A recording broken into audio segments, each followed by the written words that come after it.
बेटा मैंने बस अभी अभी नमाज की वजह से लेट शुरू किया है, बस अभी आए। वालेकुम अस्सलाम।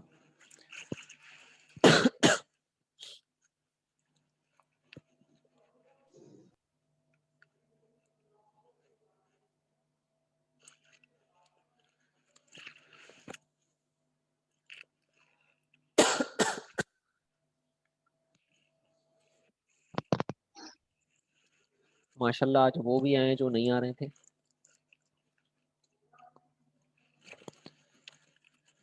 कौन sir? Hadi, Abdul Hadi.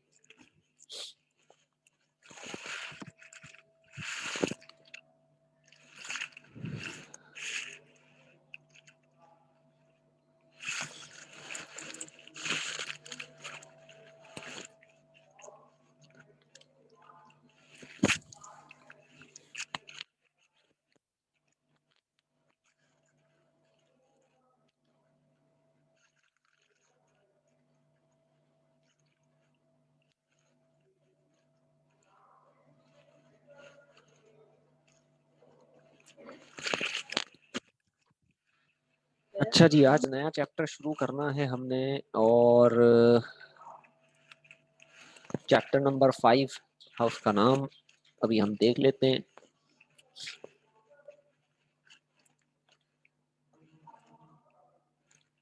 Chapter number 5, ठीक है भाई।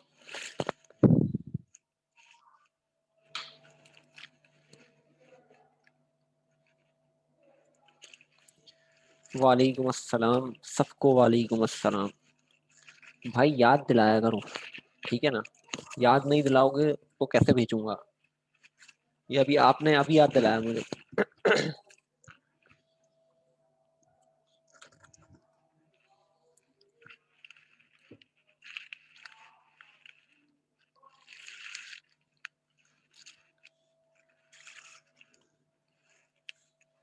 चैप्टर नंबर 5 हमारा बड़ा अच्छा चैप्टर है, ठीक है।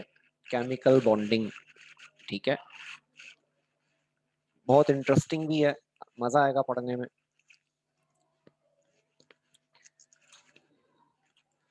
तो हम शुरू करते हैं आज हमारा चैप्टर। चैप्टर का नाम है केमिकल बॉन्डिंग।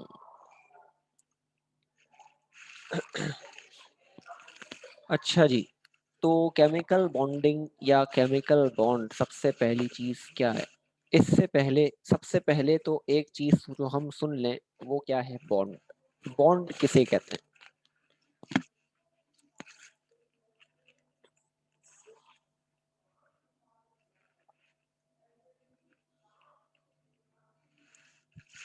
सर किसी चीज को जोड़ना या मिलाना।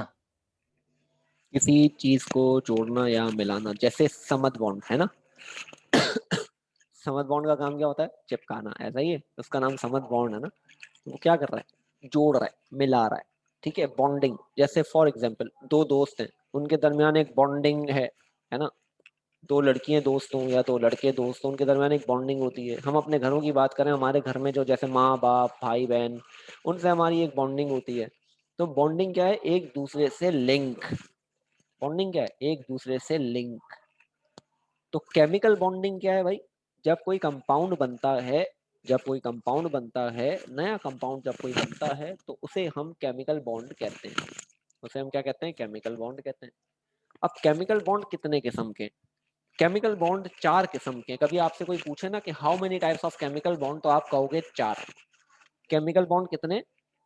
4 टाइप्स हैं। पहला, आयोनिक बॉन्ड जो है वो हमारा क्या होता है? Chemical bond. दूसरा, कोवेलेंट बॉन्ड हमारा कौन सा बॉन्ड होता है?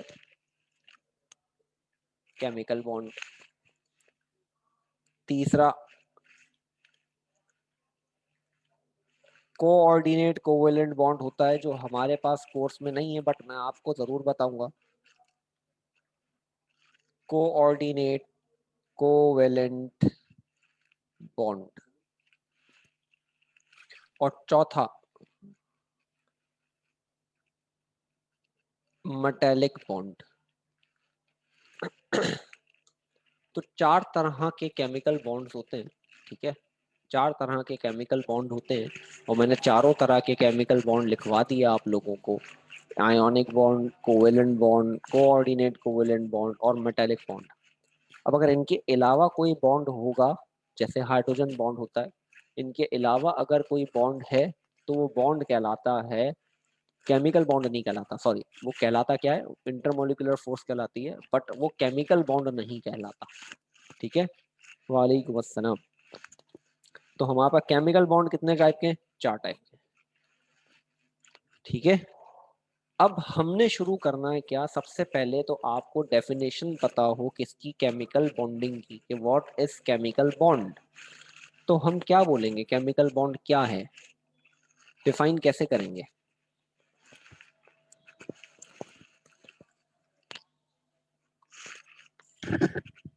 The force which holds atoms together in a molecule or a crystal is called chemical bond. ठीक है, बिल्कुल ठीक है, ये तो बहुत आसान सी बताई आपने और बहुत अच्छी बताई। क्या है भाई, the force which hold atom together in a molecule और अ सर क्रिस्टल ये इज नोट्स कॉल्ड, बिल्कुल नोट्स में, बिल्कुल नोट्स में है ये, ठीक है।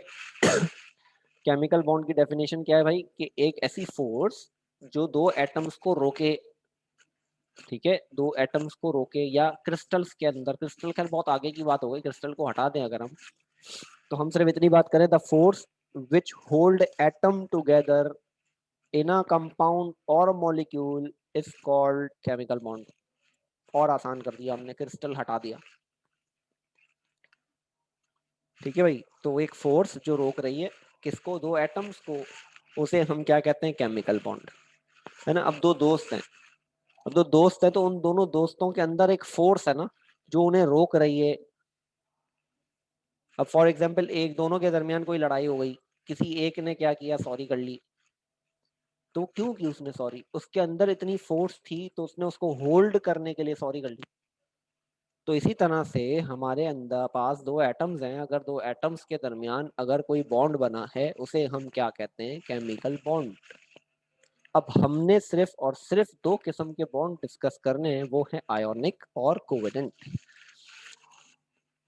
और कोई भी एटम बॉन्ड बनाता क्यों है ना, सबसे पहली चीज ये समझनी है हमने ना। तो सबसे पहले तो मैं यहाँ केमिकल बॉन्ड की डेफिनेशन लिखता हूँ, उसके बाद मैं बाकी बात को समझाता हूँ।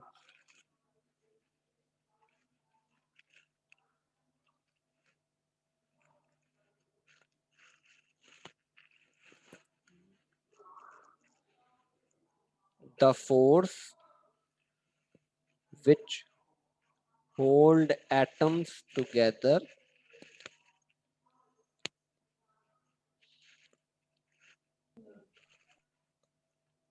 in a molecule or compound is called as chemical bond।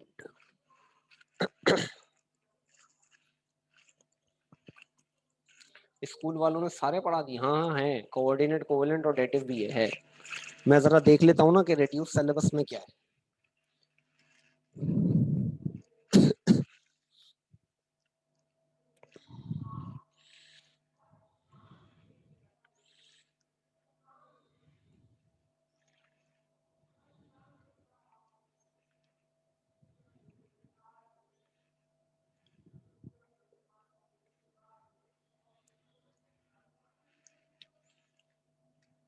हाँ भाई, रिड्यूस सिलेबस के अंदर जो है वो सब है, introduction, formation of chemical bond, types of chemical bond, ionic, covalent और कोऑर्डिनेट कोवेलेंट, ठीक है। तो हमारे पास है, तो हम भी सारा ही पढ़ेंगे भाई। तो हम शुरुआत आयोनिक से करेंगे, बट आयोनिक शुरू होने से पहले कि एक एलिमेंट बॉन्ड बनाता क्यों है, सबसे पहली चीज।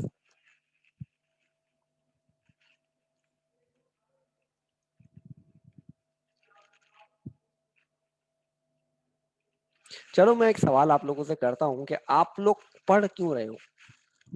देखो सीरियस जवाब देना, मजाक नहीं कर रहा मैं इस वक्त। पढ़ने का मकसद क्या है।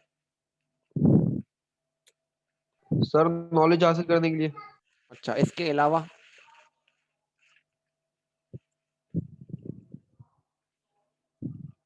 नहीं पढ़ोगे तो क्या होगा सर शऊर आ सर भाई? जंगली हो जाते हैं सर कुछ नहीं अकल पढ़ेंगे तो फेल हो जाएंगे।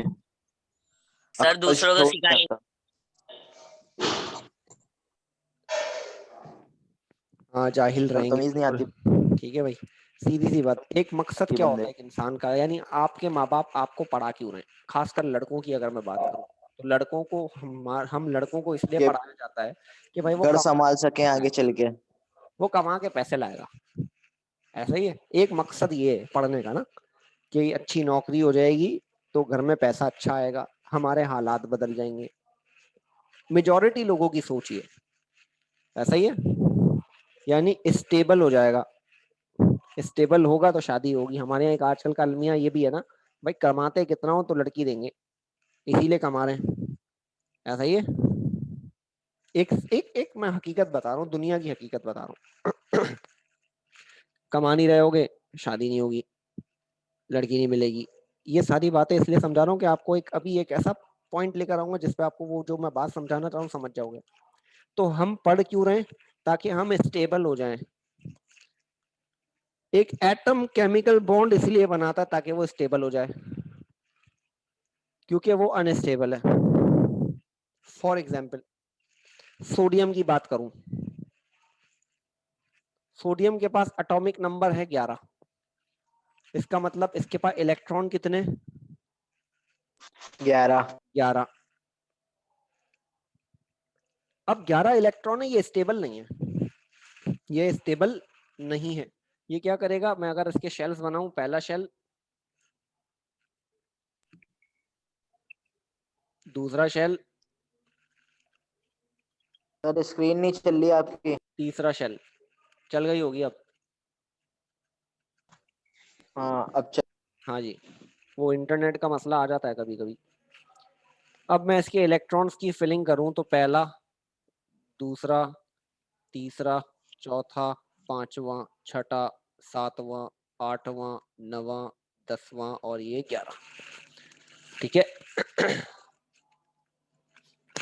अब कोई एटम अगर उसको स्टेबल होना है तो वो रूल फॉलो करेगा, कौन सा? Octet rule. Octet rule. Octet rule का मतलब 8 इलेक्ट्रॉन होने चाहिए। ऐसा ही है। किस शेल में ऐड होने चाहिए सर? जो आखिरी वैलेंस शेल है, वैलेंस शेल है, उसमें 8 होने चाहिए आखिरी शेल में। Octet rule for valence shell.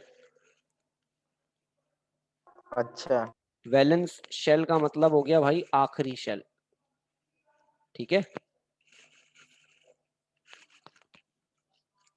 तो मुझे एक बात बताओ कि इसका जो वैलेंस शेल है, इसका वैलेंस शेल ये वाला है ना? ऐसा ही है ना? जी। इसके वैलेंस शेल में कितने इलेक्ट्रॉन है? एक। इसके वैलेंस शेल में कितने इलेक्ट्रॉन है भाई? एक। और इसको अपने आप को मुकम्मल करने के लिए कितने चाहिए? 7। कोई है जो इसे 7 इलेक्ट्रॉन दे? No sir. वो सर ये अपना एक दे देगा। कोई भी नहीं है जो इसे अपने 7 इलेक्ट्रॉन दे। तो ये मजबूरन क्या करता है? अपना एक इलेक्ट्रॉन देता है। ये क्या करता है? अपना एक इलेक्ट्रॉन दे देता है। तो जब ये अपना ये वाला इलेक्ट्रॉन दे देता है तो इसके ऊपर चार्ज क्या आ जाता है? पॉजिटिव। इसके ऊपर चार्ज क्या आ जाता है? पॉजिटिव। ऐसा ही है, क्योंकि इसने एक इलेक्ट्रॉन दिया तो इसीलिए इस पे एक पॉजिटिव चार्ज आया। अगर ये 2 इलेक्ट्रॉन देता तो इस पे कितने पॉजिटिव चार्ज आते? 2 प्लस 2। अगर ये 3 इलेक्ट्रॉन देता तो इस पे क्या चार्ज आता? प्लस 3। तो इसने क्या किया? अपना एक इलेक्ट्रॉन दे दिया। अब इसका वैलेंस शेल कौन सा है? ये वाला है। सर जिसमें 8। अब इसमें 8 इलेक्ट्रॉन है, जी तो ये कौन सा रूल फॉलो कर गया? Octet rule. ऑक्टेट। तो इसका मतलब एक एटम अपने आप को स्टेबल करने के लिए या तो इलेक्ट्रॉन लेगा या इलेक्ट्रॉन देगा। तो इसने क्या किया? अपने आप को स्टेबल करने के लिए एक इलेक्ट्रॉन दे दिया। जैसे हम अपने आप को स्टेबल करने के लिए पढ़ रहे हैं, इसने अपने आप को स्टेबल करने के लिए क्या किया? एक इलेक्ट्रॉन दिया। इसी तरह एक एग्जांपल मैं आप लोगों को और देता हूं कि Cl के पास इलेक्ट्रॉन कितने होते हैं। चले भाई, C के 17 पास 17 इलेक्ट्रॉन है, ठीक है।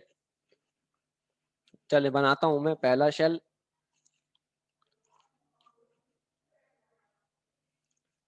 पहला शेल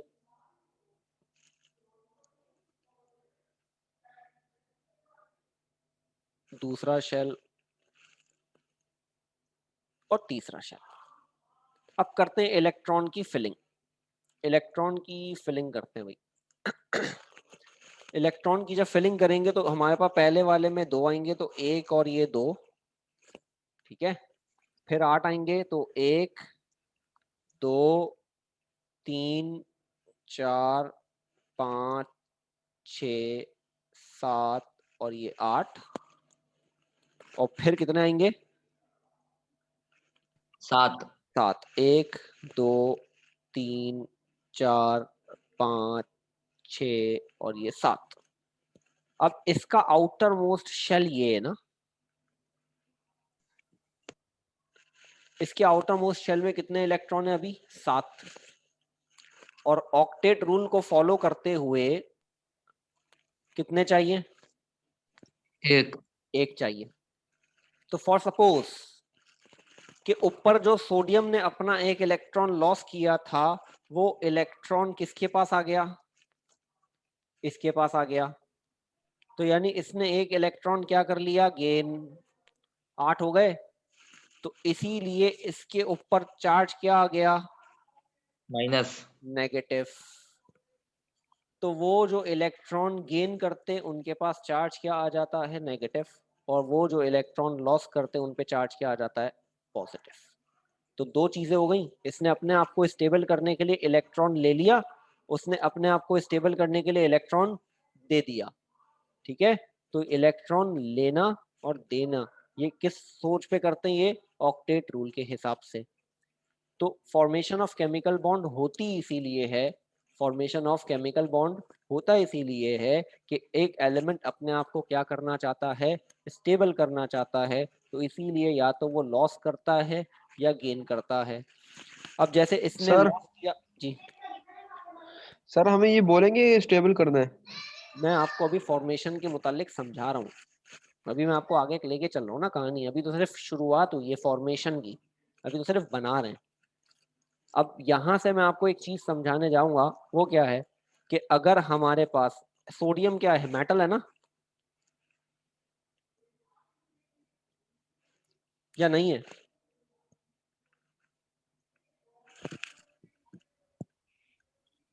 सोडियम मेटल है सर। हाँ, तो क्यों है?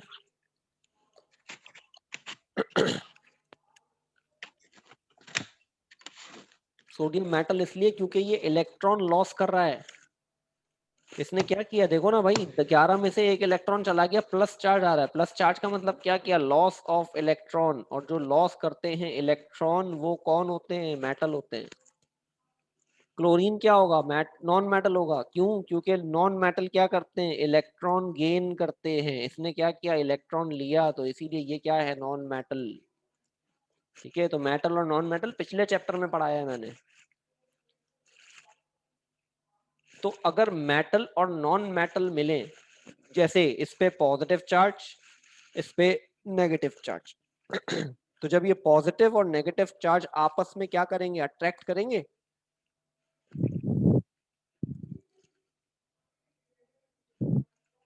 जी सर मेटलॉइड बनेगा।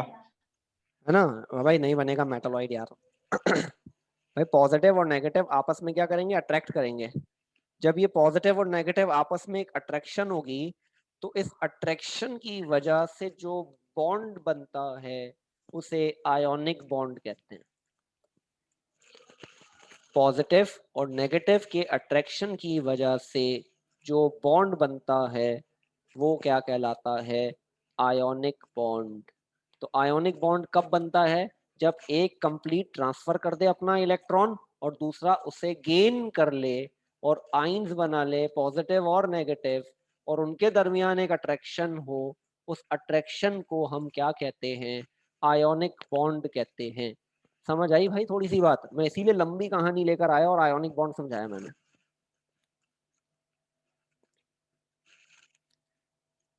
तो आयोनिक बॉन्ड क्या है? आयोनिक नाम से लग रहा है ना, आइन आइन आ रहा है ना नाम, आयोनिक में आइन आ रहा है, ION। मैं लिखता हूं यहाँ टर्म आयोनिक। आयोनिक के अंदर टर्म क्या आ रहा है? आइन। आइन का मतलब चार्ज, पॉजिटिव और नेगेटिव। तो आयोनिक बॉन्ड कौन होगा? वो होगा जब पॉजिटिव और नेगेटिव के दरमियान क्या हो? अट्रैक्शन। और उस अट्रैक्शन की वजह से जो बॉन्ड बनता है उसे हम क्या कहते हैं? आयोनिक बॉन्ड कहते हैं। तो हमारे पास आयोनिक बॉन्ड की डेफिनेशन आ जाएगी अब, और मैं आप लोगों को पूरी कहानी समझाता हूँ। कहानी तो पूरी समझा दी, अब लिखवाता हूँ। हेडिंग बनाएंगे हम कि आयोनिक बॉन्ड की। आयोनिक बॉन्ड का दूसरा नाम इलेक्ट्रोवैलेंट बॉन्ड।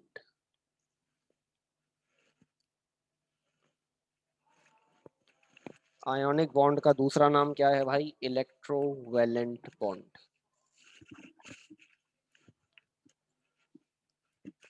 और आयोनिक बॉन्ड कब बनता है? By complete transfer of one or more electron from one atom to another atom. एक एटम अपना एक या एक से ज्यादा इलेक्ट्रॉन क्या करे? डोनेट कर दे, ट्रांसफर कर दे, और दूसरा उसे ले ले। तो उस दौरान जो पॉजिटिव और नेगेटिव आइंस बनते हैं, उसकी वजह से जो बॉन्ड बनता है उसे हम कहते हैं आयोनिक बॉन्ड। यानी Na पे पॉजिटिव चार्ज था, Cl पे नेगेटिव चार्ज आया, इनके दरमियान एक अट्रैक्शन है। क्या है? एक अट्रैक्शन है। वो अट्रैक्शन कहलाती है इलेक्ट्रोस्टैटिक अट्रैक्शन। क्या कहलाती है? Electrostatic attraction. उसकी वजह से जो बॉन्ड बनता है वो बॉन्ड क्या कहलाता है? Ionic bond. सर नेगेटिव और पॉजिटिव चार्ज के मिलने पर ये बनता है ना हाँ जी, बॉन्ड, नेगेटिव और पॉजिटिव होना जरूरी है। अगर नेगेटिव पॉजिटिव नहीं है, आयोनिक बॉन्ड भी नहीं बनेगा। Ionic bond.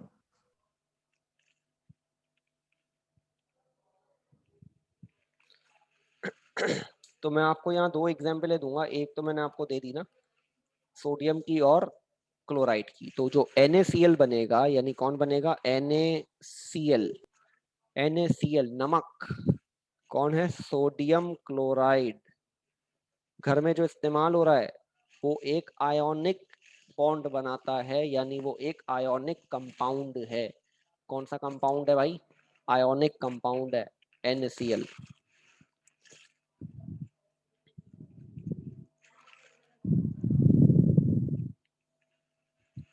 हेडिंग बनाओ आयोनिक बॉन्ड की।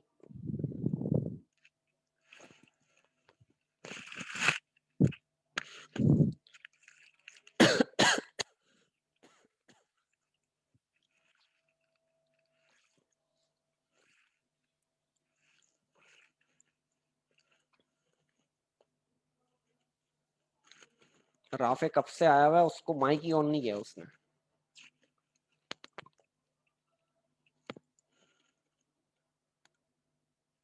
अब इतने सारे तो बच्चे चले गए।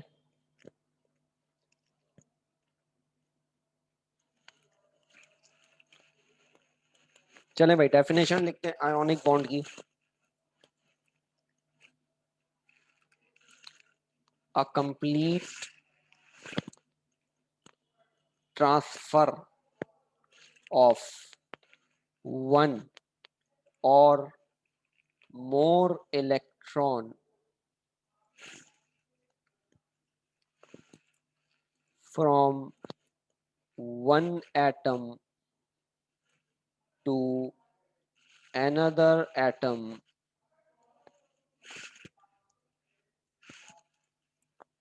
is called ionic bond। दूसरी डेफिनेशन जो मुझे लगता है वो लिखनी चाहिए, क्या है? The attraction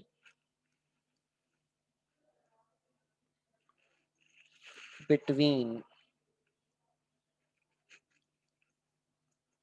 positive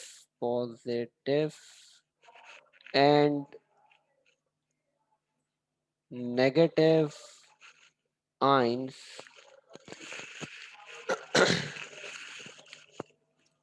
the attraction between positive and negative ion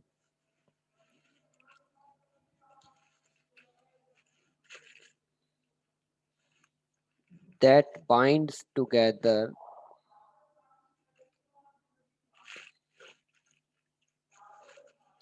is termed as ionic bond.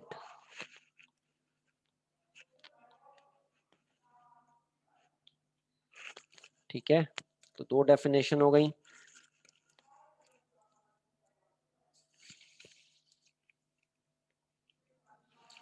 अच्छा, इसकी फॉर्मेशन बतानी होती है, formation of ionic bond in NaCl ना, तो पेपर में सवाल आता है कि डिफाइन या discuss the formation of ionic bond in NaCl।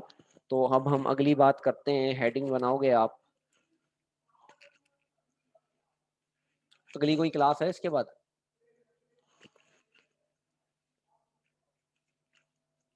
Ji sir, English की है। बेटा आज सर का तो मैसेज आया था, मेरे ख्याल से इंग्लिश की क्लास नहीं होगी।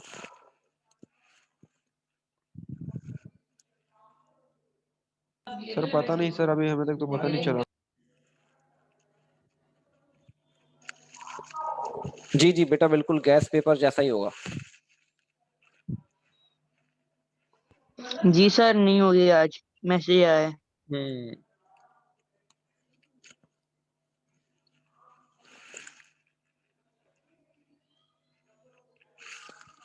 Mechanism of formation of ionic bond in NaCl। ठीक है,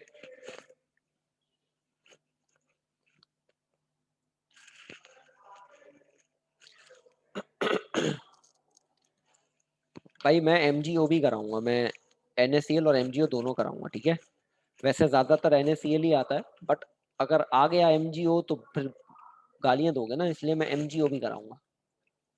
मैग्नीशियम ऑक्साइड भी करेंगे और NaCl भी, दोनों करेंगे। ठीक है, तो मैंने सर ऊपर 3 मिनट ही रह गए। 3 मिनट ही रह गए, तो फिर चलो अगली क्लास में जी सर। कंटिन्यू करेंगे इसको। ठीक है, अगली क्लास में करेंगे कंटिन्यू फिर इसको। सर अगली क्लास नेक्स्ट वीक है। हाँ बिल्कुल नेक्स्ट वीक ही होगी भाई, बिल्कुल नेक्स्ट वीक होगी। तो मतलब नेक्स्ट वीक करेंगे अब। सर हाँ नेक्स्ट सर आप वीक रिकॉर्डेड लेक्चर नहीं भेजते?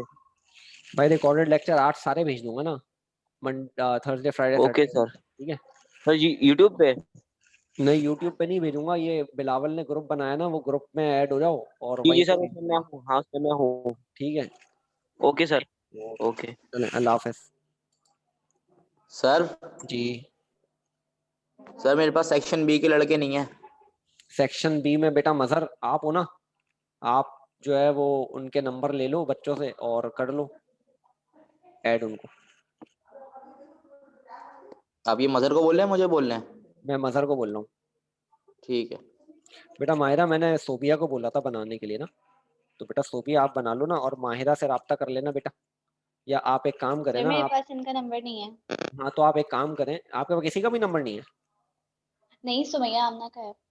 अच्छा, जिनका है उनको तो ऐड कर दें, बाकी को फिर मैं ऐड कर दूंगा। चलिए ठीक है सर, मैं बना। बाकी बेटा तो आपको सर मैं इनको भी ग्रुप में आप ही हमारे ग्रुप में ही डाल देना। क्या?